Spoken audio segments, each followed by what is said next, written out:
আমাদের আজকে তৈরি হবে পাড়া এবং পোতায় গরুর মাংসের ছেঁচা চাপ। আমরা গোস্তটা সর্বপ্রথম ধুয়ে নিছি, ধুয়ে এখন পানিটা ঝাড়ছি। এখন এটাকে আমরা ছেঁচবো পাটার ভিতরে। দেখেন কীভাবে ছেঁচি।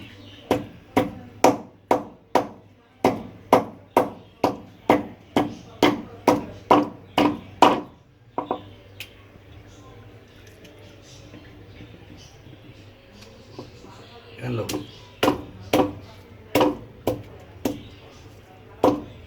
ছেঁচা শেষ হলে যে পরে মায় মশলা মাইখা পরে ভিজাই দেবো। ছেঁচা নেই, একটার পর একটা দেখাবো, দেখবেন কিভাবে তৈরি করি আমরা এটাকে। আমার ঝটপট পাটা পোতা ছেঁচা ছাপ দেখেন প্রায় শেষ হয়ে গেছে গা। আর কিছু আছে যে শেষ করলেই পরে আমরা আরেক পর্বে যাব। আপনারা এইভাবে ছেঁচা নেবেন, ছেঁচা নিলে গোস্তর ভিতরে ভালো করে মশলা ঢুকবে। কিন্তু সর্বপ্রথম পানিটা ঝরাই নেবেন। আমি 2 কেজি মাংস নিচ্ছি এখানে, যত বেশি ভালো করে চাপাতে নেবেন এত এর ভিতরে মশলা ঢুকবে, খায়া স্বাদ পাবেন। শেষ হয়ে গেছে এখন আমার এটা ছেঁচা। দেখছেন কীভাবে ছেঁচছি, এই দেখেন কি লম্বা লম্বা হয়েছে ছোটো ছোটো গোস্তগুলো দেখেন। এর সাথে আবার হালকা পাতলা হাড়ও আছে, তেলও লেগে আছে এর ভিতরে হালকা পাতলা। ঠিক আছে, এই অবস্থায় দেখেন, দেখছেন কীভাবে একবার ছেঁচা পাতলা বানিয়ে ফেলেছি। আপনারা বাসায় এরকম করবেন, ঠিক আছে। এখন দেখেন আমরা সব মশলাপাতি নিয়ে নিছি।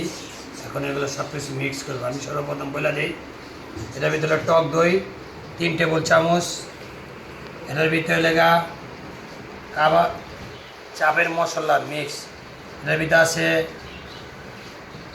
এলাচি, দারচিনি, লবঙ্গ, শাহি জিরা, জায়ফল, জর্তি,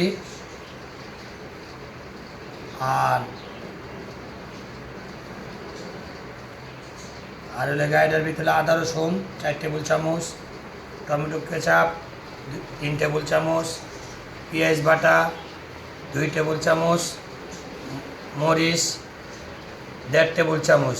আপনারা জাল বেশিও দিতে পারেন এটার ভিতরে, আপনারা যাদের যেরকম মনে চায় সেরকম জাল দিতে পারেন।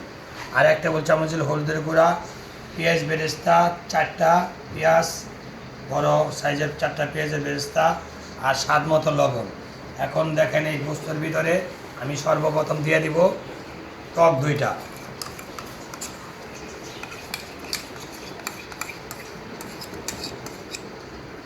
টক দইটা দিব আর টমেটো কেচাপটা দিব, দিয়া এটাকে আমি ভালো করে মিক্স করব।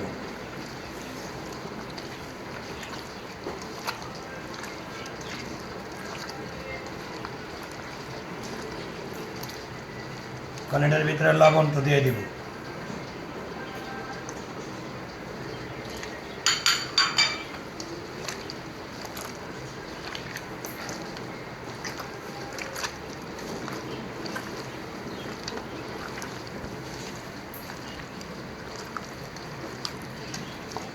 মাংসটা গোস্তটা ভালো করে আপনারা ছেঁচা দিবেন, তাহলে যে সব কিছু মশলাগুলো ভিতরে যায় ঢুকবে। এখন দেখেন দিব পেঁয়াজ বাটা, তারপরে দিব আদা রসুন বাটা 4 টেবিল চামচ, এরপরে দিব মরিচ 1.5 টেবিল চামচ, মরিচের গুঁড়া, হলুদের গুঁড়া দিব 1 টেবিল চামচ দিলাম। এখন এই যে আমার বাসায় বানানো মশলাটা দিয়ে দিতেছি, গরম মশলা।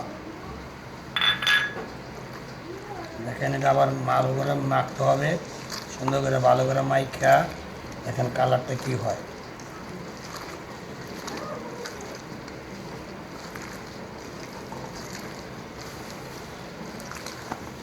এভাবে মাইখা দিতে হইব মিনিমাম 25 থেকে 30 মিনিট। আপনারা চাইলে আরও বেশি ধুতে পারবেন, যত বেশি ধুবেন তত ভালো হবে। দেখছেন কি সুন্দর কালারটা হয়েছে। এখন এর ভিতরে আমরা দিয়ে দেবো পেঁয়াজের বেরেস্তা।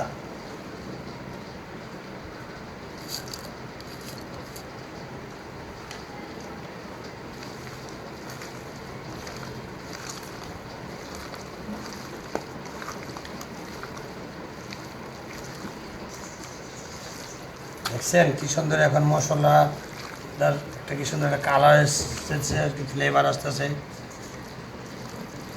যে এই মশলাটা বানাইছি বাসায়, এটা করলাম আপনারা অবশ্যই বানাবেন। এটার ভিতরে আপনারা দিবেন, আমি আরেকদিন বলে দিব যে এই মশলাটা দিয়েছি, গরম মশলা লাস্টে যে দিলাম আমি, এটা আমি আরেকদিন বলে দিব। আপনারা দেখবেন এরা কীভাবে তৈরি করি।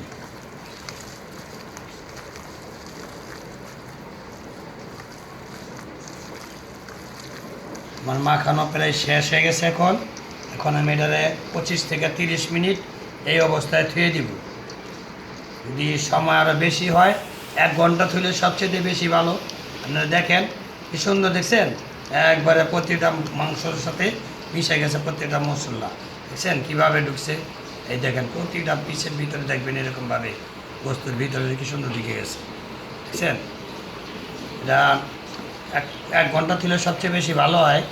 মনে করেন যে আমাদের সময় নাই, তারপরে একটু আমরা 25 থেকে 30 মিনিট তুলব। এবার 40 মিনিট পরে ফিরে আসলাম। এখন এটা বাজবো, বলছিলাম 30 মিনিট, আরও 10 মিনিট বেশি রাখলাম। এখন যে কড়াইয়ের দিয়ে দিলাম, চুলার ভিতরে কড়াই দিয়ে দিলাম। এখন কড়াই গরম হয়েছে, তেল ঢালবো। তেল ঢালা পরে এটাকে ফ্রাই করবো সুন্দর করে। এটাকে সয়াবিন তেল দিছি।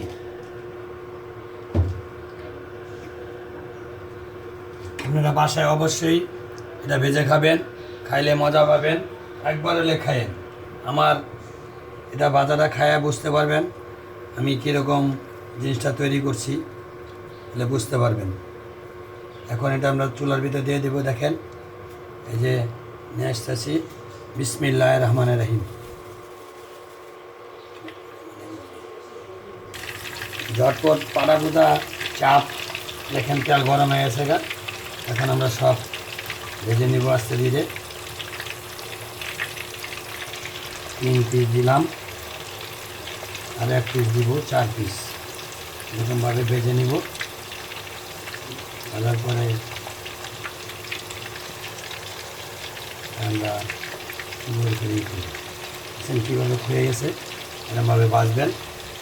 বাসায় বসে দেখবেন, একবার হলে আমার খেয়ে দেখবেন এরকম হয়েছে, তাহলে বুঝতে পারবেন যে কীরকম হয়েছে।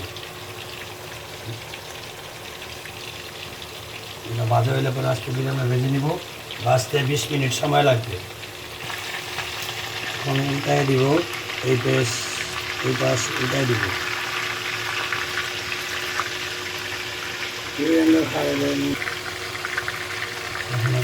উল্টায় দিব।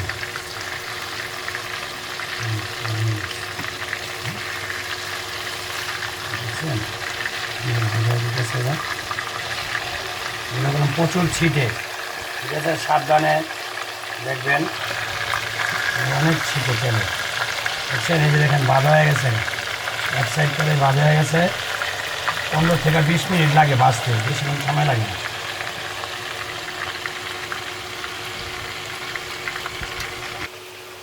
দেখেন 4 পিস ভাজা হয়েছে। এখন এটা আমরা তাওয়াতে ভাজলে আরও বেশি ভালো হয়, কিন্তু তাওয়া নাই দেখে ফ্রাই প্যানের ভিতরে ভাজছি, বুঝতে পারছেন। এখন কালারটা কি সুন্দর এসেছে। এখন দেখবেন এই পাড়া পোতা গরুর চাপ ঝটপট একবার খেয়ে দেখবেন। এভাবেই সবগুলা ভেজে নিব, এরপরে আপনাদের সামনে আমি সবগুলা পরিবেশন করব, ঠিক আছে ভাই। এই যে চাপ রেডি হয়ে গেছে, ঝটপট পাড়া পোতা চাপ এখন কমপ্লিট হয়ে গেছে। এখন আমরা এটা পরিদর্শন করলাম। আপনাদের যদি ভালো লাগে আপনাদের যদি এটা খেয়ে ভালো লাগে তাহলে আপনারা বেশি বেশি করে আমার চ্যানেলে সাবস্ক্রাইব করবেন এবং বেশি বেশি করে লাইক করবেন। এটা আপনাদের কাছে আমার অনুরোধ। শামীম জান্নাতের চ্যানেলের পাশে থাকবেন সবসময়। আসসালাম। এখানে আবার একটা সালাদও আছে, আবার আমার গিন্নি পোলাও রাঁধছে, এটা দিয়ে আজকে পরিদর্শন করবো পোলাও এবং ঝটপট গরুর চাপ। আপনারা সবাই খেয়ে দেখবেন। পোলাওটা কীভাবে রাঁধছে এটা দেখাইতে পারি নাই ঠিক, কিন্তু কিন্তু এটা আরেকদিন আমরা দেখাবো, ঠিক আছে? আপনারা এই পর্যন্তই শামীম জান্নাত রেসিপির সাথেই থাকবেন সবসময়। আসসালামু আলাইকুম।